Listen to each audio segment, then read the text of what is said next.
Sir sir నేను నిన్న మోహన్ బాబు గారి ఫంక్షన్కి వెళ్ళేటప్పుడు లేట్ అయిందని కొంచెం హడావుడిగా వెళ్తున్నాను.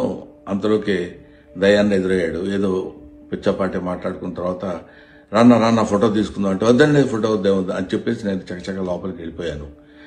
అది చాలా మంది మిత్రులు కొంచెం అపార్థం చేసుకున్నట్టున్నారు. దయాకర్ గారితో నాకు 30 ఏళ్ల సంబంధం ఉంది. మంచి మిత్రులం. నేనంటే ఎంతో అభిమానంగా ప్రేమగా చూస్తుంటారు. మేము కూడా ఎంతో మాట్లాడుకుంటాం. ఫ్యామిలీ ఫ్రెండ్స్లా ఉంటాం. అటువంటిది సరదాగా ఆయనతో నాకున్న చనువుతోటి నేను ఉండండి అని చెప్పేసి ఇలా తోసి వెళ్ళిపోతే దాన్ని నేను ఆయన ఏదో కావాలని తోసినట్టు ఏదో ఒక రకమైనటువంటి మిస్అండర్స్టాండ్ తోటి మిత్రులు, మీడియా మిత్రులు అలాగే దాన్ని అపార్థం చేసుకున్నారు. అలాంటిది కాదు. ఆ తర్వాత కూడా ఫంక్షన్లో నేను ఆయన చాలాసేపు మాట్లాడుకున్నాం. అంతకుముందు మాట్లాడుకున్నాం.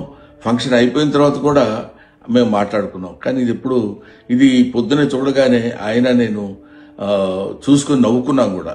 ఇది చూడడానికి మిత్రమా ఇట్లాగా అనుకున్నారు అన్న ఇట్లాదే దీన్ని మిస్అండర్స్టాండ్ చేసుకున్నారని ఆయన అంటే నేను కూడా ఎంతో